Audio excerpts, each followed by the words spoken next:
very happy with today. But, first of all, I want to say, I haven't had a chance to say it, but, our 12th man, the fans and everything, thank you so much for the support you gave us this year. When all those teams were complaining about the fans and we was only a quarter full. So I can't wait till we fill that thing up next year and make it really miserable on the guys coming in here. But, great shout out to those guys and all of our people who support us. I mean, it's second to none, and very happy with everyone there and what we're doing. But, very happy with today. Right now, we've got LJ Johnson to sign. As I say, it's a little bit not as low anticlimactic with all the numbers, but it was big getting him. I mean, he was huge. He's a great player.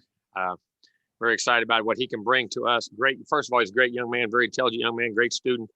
And then one heck of a back. I mean, big, physical, fast, very, very smooth. It's almost like you don't even realize how good he is by how little his nuances and making people miss and not wasted motion and getting vertical when he catch the ball block.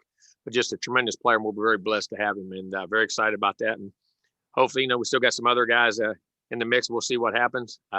We're very excited about what the future is going to bring, and we'll add a couple more guys, probably before this weekend's out. So very excited about it and ready to go. Questions? We'll start off with Gabe Bach from TexAgs.com. Yeah, Jimbo, just want to ask you a little bit more about LJ. You've got some special backs on campus. How does he sort of complement when he steps right in here, complement what you already have? Well, I think he compliments because he can do everything. And I think that's today's time.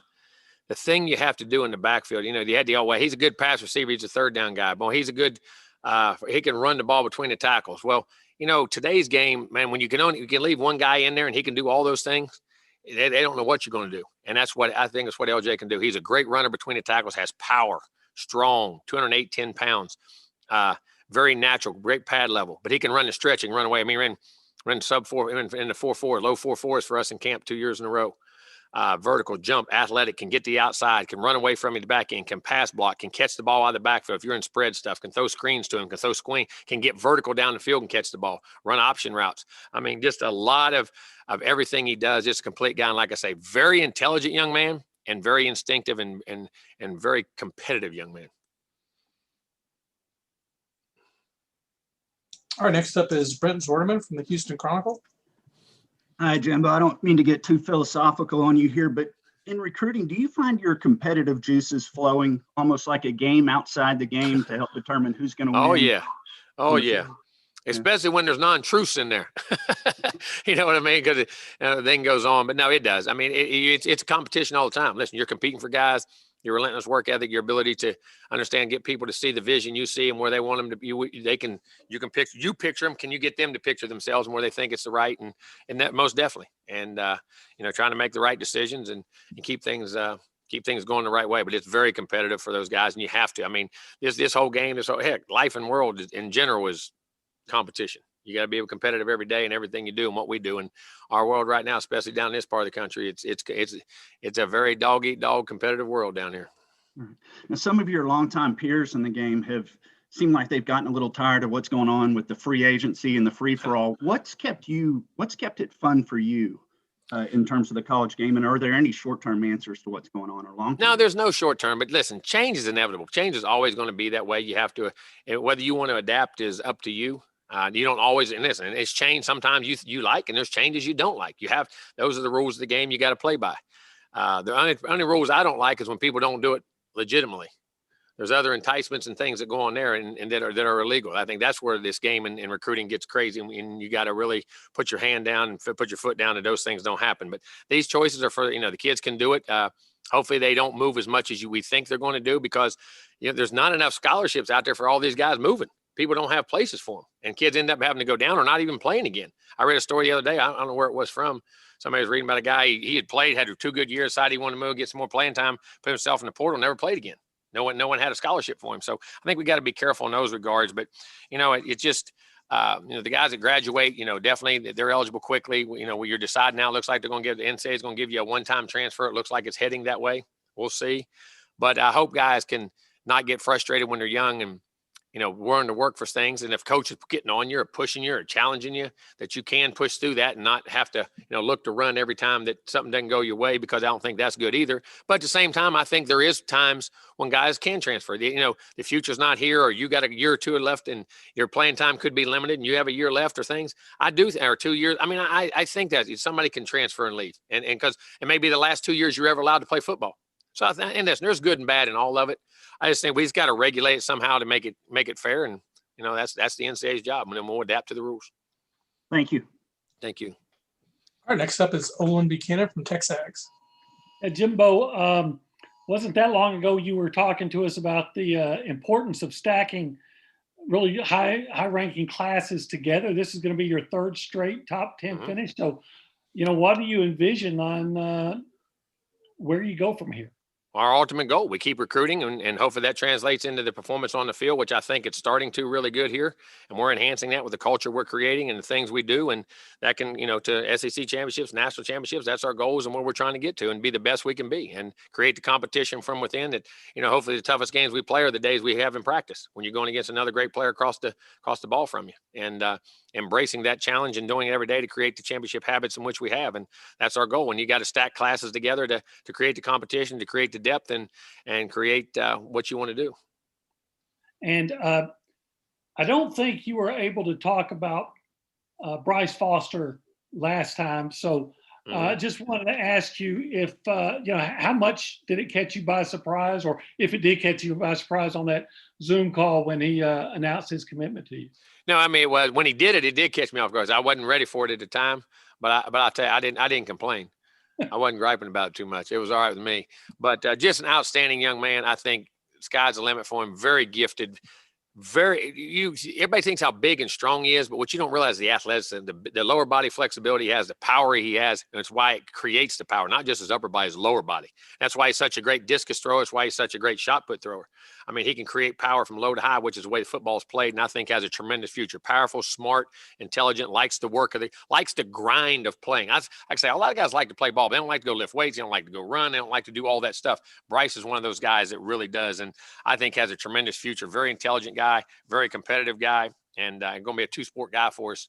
He's going to throw the shot and disc here also. Okay, thank you so much, Jimbo. Thank you. Next up is Christy from the Associated Press. Hi, Coach. Kind of to build on what Olin was asking you, how do you feel like getting these new guys in here next season will help you be able to build on what the momentum and what your team was able to do this year? Well, I think get them in, create the culture, and let our older guys show them how we work, what we do. But these guys are very talented. Listen, and you see it now. Freshmen are making impacts across the country. And you're recruiting these high guys. You got to get them on the field because they're too talented not to. You got to get them taught. You have to have them, and you have to have them for depth. You have to have them. Sometimes they become the big playmakers in what you're doing, or whatever it may be. But you're incorporating for the future because these guys are too gifted, and their ability to learn and older guys to incorporate them in. And that's what I'm happy too. Our older guys not fighting to say, you're not taking my position, which, all right, I'm going to fight my position, but I'm going to help you because I need you if we're going to win a championship. We all have to be in this thing together. And those young guys are very talented, and I love those guys coming in ready to play. And hopefully they'll learn the culture of how we do things and play the championship level.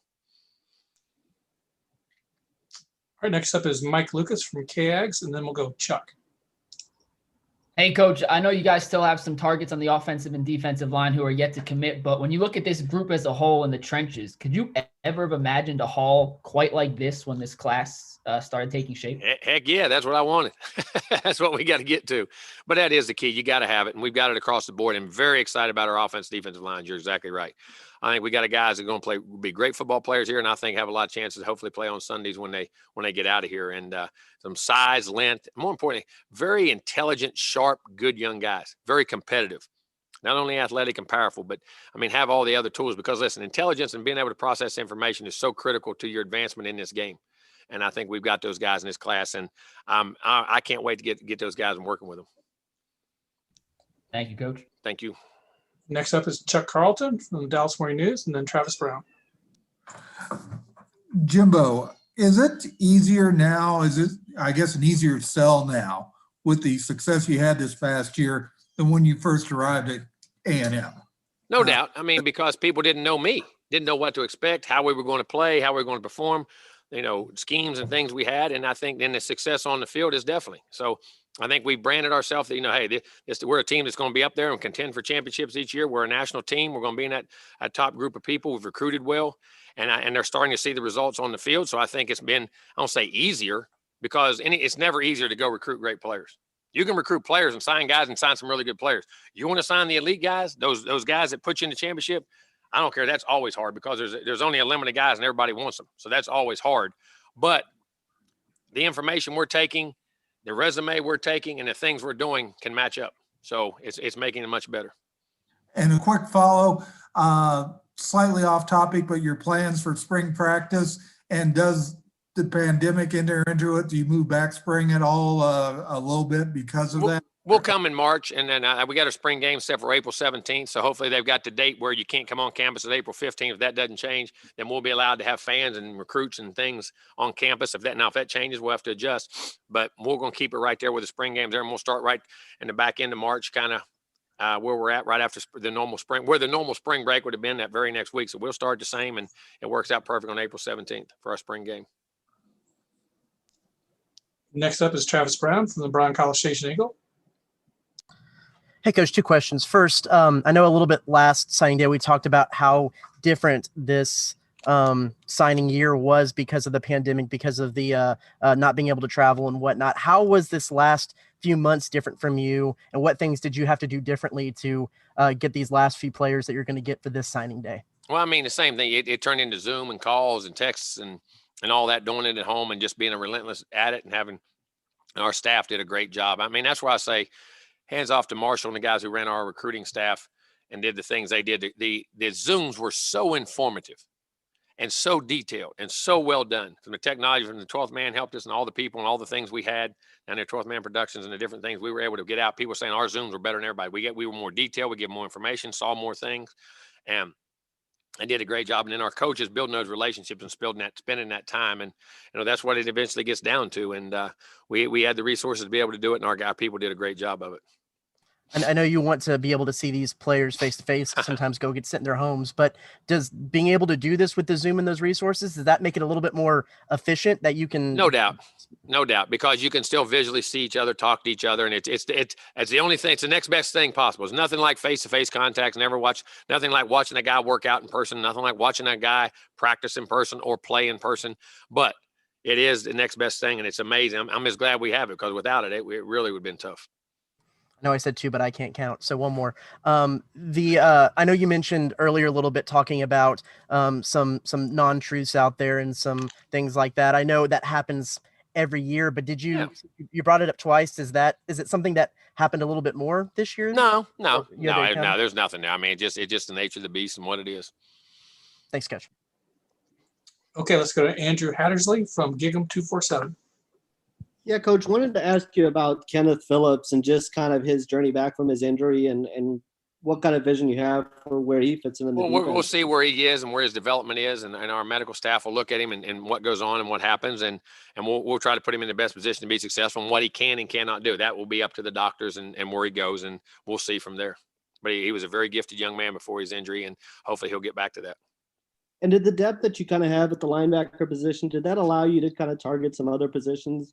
Yeah, we do. You have to, and you have to do that. And for classes and guys, and you have to, it's not always, that's the only position we didn't take on the whole group, but the rest of them, we got a lot of depth in, and we have some really good players coming back. So it'll be a heavy group next year, hopefully.